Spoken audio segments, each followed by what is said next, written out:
Well, welcome back to Conflict of Interest. We're talking about binge drinking tonight, which I know something about. Peter knows nothing about because he's telling us all that he's been a teetotaler for 30 years. But now we're going to get some sense into this debate. Peter talked about common sense. Now we're going to get common sense. We're going to get some statistics. We're going to get the combination of you and me, Peter, through Chris Berg, who is the editor of the IPA Review, which is a leading Australian political and economics journal, monthly journal, and he's also a research fellow at the Institute of Public Affairs here in Melbourne and has done a fair bit of work having a look at this issue. Chris, one of the issues that I'm interested in, and we were talking earlier, is about whether there is in fact a binge drinking problem. What's the data tell us? There isn't a binge drinking problem, or at least if there is, there isn't a new binge drinking problem. We're actually consuming the same amount of alcohol as we did 10 years ago. We're actually consuming a bit less than we did before that, but for the last 10 years, consumption has remained steady at, I think it's about 10 litres a person per year. Per year. So if there isn't really a binge drinking problem, or if there is, it's not a new one. But there's no question that alcohol presents a serious public health problem. I don't think it's a public health problem. I think it's a private health problem. If you drink, or if Greg has too many drinks, it doesn't really, glass, will you, it doesn't really affect you or I. It's not. It's well, a public problem. If he's got a wife and children, it affects them. Well, I mean, yeah. My father was a hopeless alcoholic, and I can't ever remember a time when he wasn't drunk, right? And that certainly affected me. Sure. And I know destroyed my mother's life. So I can't see how you can say it doesn't. But that's an interfamily problem. I wouldn't say that's a public problem. I don't think that we should be trying to intervene in your family life for decisions that. Well, your I family would have makes. liked it if you had have intervened and stopped him being an alcoholic. I would have had a dad. It would have been great. I think that, of course, it's a public health problem. I mean, the public health system has to deal with people with alcohol problems. The jails are full of people who've committed crimes as a result of alcohol. I mean, this is a public problem. But look, but I think your argument is, Chris, as I understand it, is that if it's a health problem, it's a private health problem. Cigarette smoking, for example. Well, I don't care hang on, just hang on 1 second, because it affects how you deal with it in terms of public policy. Why do you think that there's currently a clamour for policy in the area of binge drinking? We've got the federal government bringing in a tax on alcopops. We've got the opposition trying to play politics with the issue. We've got state governments all around Australia. Every premier in Australia's got an opinion now on supposed binge drinking. Why? I think it's a real moral panic. I think politicians like something to grasp onto. I think lobby groups and activists, they like something to grasp onto, and they're really pushing for action on this front because they've done what they can, or they think that they've reached the barrier of drink driving. They think that they've reached the barrier of cigarettes, and now they're going, well, what's the next moral health issue we can get?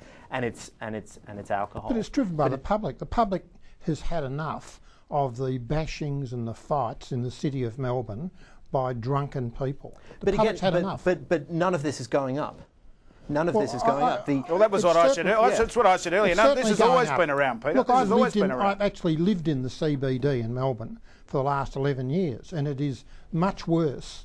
That violent drinking and the threatening groups, much worse than it was. Well, they see you. Well, they see you coming towards them. You can understand it. I'm sober. Per capita violence is going down. Now it's a bigger city, bear in mind. There is a lot more people in it than there would have been 20 or 30 years ago. But per capita violence is, flatlining or even decreasing. Well, I don't think that's the police idea at all. The police think it's much worse. Violence but they always do. They're always. You know why the police always think there's a problem? The police love saying there's a problem because they're like any other rent-seeking interest group. When it comes to the budget, they go along to government and they say, we need more money, we need more money, and we need more money because now you're saying we've got a binge drinking problem. You're saying we've got a binge drinking problem. We need more money to do something about it. I say we've got a problem with alcohol. I mean, look at the Aboriginal community. The Australian Aboriginal community has been destroyed by alcohol. There's a set of, but as I said earlier, there's a set of circumstances there, and I don't think you can translate that out into the general community. Something bad about alcohol, you say, oh, that's an exception. No, I didn't say young people drink much too much. Well, that's Chris I think has a different view on that. Yeah, Chris, what's your view on that? The data suggests otherwise. What data? The data suggests from the Australian Health and Welfare Institute suggests that actually young people are drinking less than they did 10 years ago. And how do they know? Well, they do surveys. Well, they do an annual survey. Ask them. They do an annual survey. Yes, but there aren't many other ways to do that. What are they like? What do you reckon the young people are like? You can go out in the street at 2 o'clock in the morning and see the young people drunk.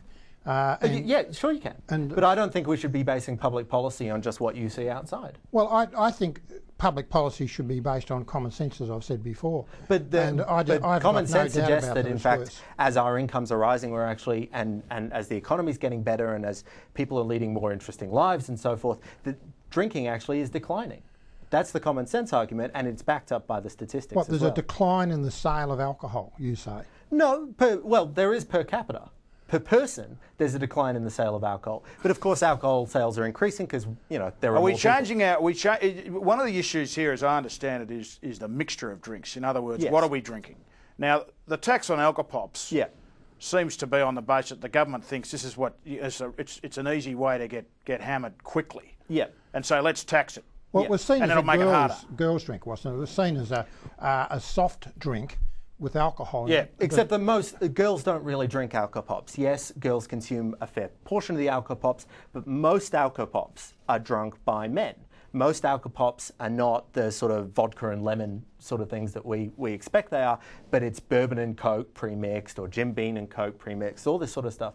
It's they're actually drunk more by men than women, which is one of the enduring myths about. Well, this whole it debate. makes spirits much more attractive, and spirits are much stronger. Raising the price of alcopops. This is one of the dangerous things that I think the government's done. Is raising the tax on alcopops has actually made spirits more attractive as for such. people. Yeah, well, it's cheaper to drink. buy a bottle of vodka. Well, there was an interesting blog.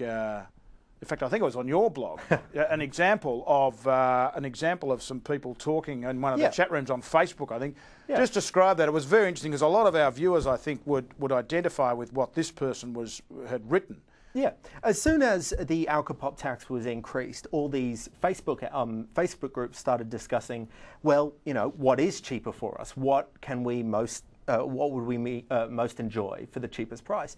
And almost to a person, they were saying, well, we used to buy 4 packs of Jim Beam and Coke or something like that. Now it's much cheaper and much more effective for us to just buy the bottle of Jim Beam and the bottle of Coke. And the problem for us from a public policy perspective is they pour it themselves. And they don't know how much they're going to drink. And if you know what it's like in a party situation when you're pouring your own alcohol, you're hardly pouring a shot glass and measuring it. Look, I hear from young people in their early 20s saying the thing I like most after work is going out with my mates and getting pissed. Yeah. Now, I don't think that's a good culture. Well, they don't do it not doing it every night. I don't think it's a good culture. But who's doing? I think there's better things in life than doing that. But Peter, are they doing it every week? Are they doing it every night of the week? My son told me that when he goes out on Friday night, and he's a well-behaved boy, but goes out on Friday nights, it costs. You know what it costs to go to a couple of clubs and drink? Costs $300. That's some pretty expensive drinks. Well, your son is having. Are you? I mean, that's what each. But look, I think the point is. I mean, this is a lot of your disposable income. Sure. Yeah. Sure. And I mean, what about alcoholism? I mean, alcoholism is a terrible problem. It always has been. It always has been. It always will be. Well, the question is whether you go over the top with knee-jerk public policy. Quick policies like we have with smoking, encouraging people not to drink, not associating alcohol with sport, which I think is a terrible thing. Well, I think if the government has a role in educating people about alcohol, it has a role in educating the alcoholics about alcohol, about their options, and you can have not a quit program, but you can have programs to tell them about. It does that. It educates people about the problem of smoking. But the problem with alcohol is with alcoholics. And it's not with alcohol itself. That's right. It's not the That's what I said to you earlier. It's not the substance. Well, Greg, itself. I'm still trying to get you to drink this wine. Yeah, all right. I'll have a sip now. We have to. I better have a sip now. We've got to wind up, I think. We're winding up this session. There you are. Now you watch. You'll go completely crazy. I'll go crazy now. Yeah, can't do I'll without just back it, up. can you? That's a Channel 31 drink, I think. It's a bit cheap, but anyway. I think we're going to wrap up, Peter. Yes, and thank you very much for coming in, Chris. Thank you very much. I'm surprised that a good liberal like you supports alcohol, but there you go. He's a good libertarian. I'm a good libertarian liberal, thank you. Drunken libertarian. Drunken libertine. Thank you very much. Thank you.